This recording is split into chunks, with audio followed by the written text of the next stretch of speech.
퇴직 후 나는 누구인가? 이 질문은 많은 사람이 퇴직을 앞두고 혹은 퇴직 후에 스스로에게 던지게 됩니다.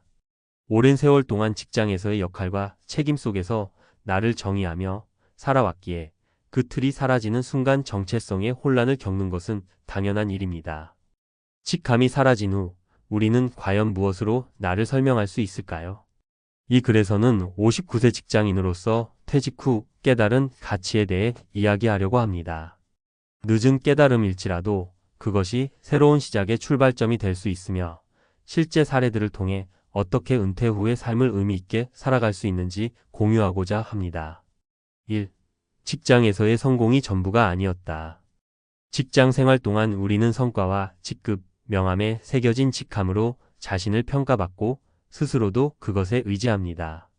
저 역시 수십 년간 성실하게 일하며 승진과 성과를 통해 나의 가치를 입증하려 했습니다. 하지만 퇴직 후 그런 것들이 더 이상 의미를 가지지 않는다는 사실을 깨달았습니다. 퇴직하고 처음 몇 달은 공허함이 밀려왔습니다. 아침에 일어나도 출근할 곳이 없고 바쁜 업무로 가득 차 있던 일정은 사라졌죠. 그러던 중 동네 도서관에서 자원봉사를 시작하게 되었습니다.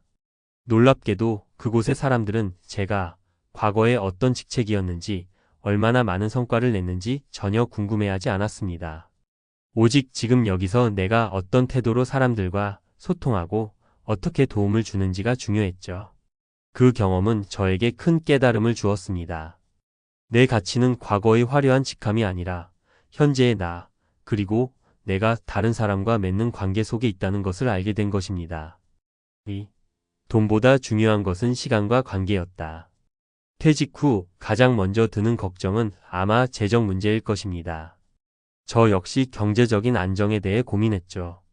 그러나 막상 재정적으로 안정된 상황에서도 마음 한구석이 허전했습니다. 왜일까요? 바로 시간을 어떻게 보내야 할지 몰랐기 때문입니다. 오랜 친구 중 한 명은 퇴직 후 여행과 다양한 취미 활동을 통해 새로운 삶을 즐기고 있었습니다. 그 친구와의 대화에서 깨달았습니다.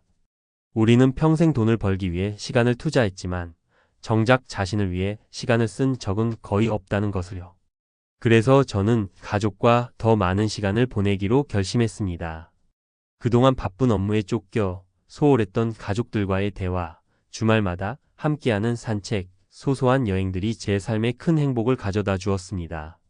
돈은 분명 필요하지만 그보다 더 중요한 것은 바로 사랑하는 사람들과 함께 보내는 시간과 진정한 관계라는 것을 절실히 느꼈습니다.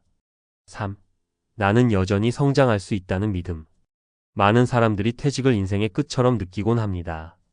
하지만 저는 퇴직 후에야 비로소 진정한 성장이 무엇인지 알게 되었습니다. 새로운 도전과 배움이 가능하다는 사실을 깨달은 것이죠. 퇴직 후 저는 평소에 관심은 있었지만 시도해보지 않았던 그림을 배우기 시작했습니다. 처음엔 서툴고 어색했지만 점차 배움의 즐거움과 성장의 기쁨을 느꼈습니다. 매일 조금씩 나아지는 모습을 보며 자신감을 얻었고 나는 여전히 성장할 수 있다는 확신이 생겼습니다. 이러한 경험은 제 삶에 활력을 불어넣어 주었습니다. 퇴직은 끝이 아니라 새로운 배움과 도전의 시작이라는 사실을 몸소 느끼게 된 것이죠. 전문가의 시선 퇴직 후 삶을 준비하는 3가지 방법. 자신의 정체성을 재정의하세요. 퇴직 후 가장 중요한 것은 나는 누구인가를 다시 생각하는 것입니다. 직장이 아닌 나만의 가치를 찾기 위한 작은 시도를 시작해보세요. 시간을 어떻게 사용할지 계획하세요. 경제적인 준비도 중요하지만 더 중요한 것은 시간을 의미 있게 보내는 방법입니다. 새로운 취미, 가족과의 시간, 자원봉사 등 다양한 활동을 시도해보세요. 배움과 성장의 기회를 놓치지 마세요. 퇴직은 끝이 아니라 또 다른 시작입니다. 새로운 기술이나 취미를 배우면서 스스로를 발전시킬 수 있는 기회를 찾으세요. 마무리하며 퇴직은 끝이 아닙니다. 오히려 새로운 나를 발견하고 진정한 가치를 찾을 수 있는 소중한 시간입니다. 직장에서의 성공이 전부가 아니며 돈보다 중요한 것은 시간과 관계이고 우리는 여전히 성장할 수 있다는 사실을 기억하세요. 혹시 지금 퇴직을 앞두고 있거나 퇴직 후의 삶이 막막하게 느껴진다면 이렇게 생각해 보세요. 이제 나는 나를 위해 살아가는 법을 배우는 중이다. 늦은 깨달음이어도 괜찮습니다. 중요한 것은 지금 이 순간 새로운 나를 발견하는 여정을 시작하는 것이니까요.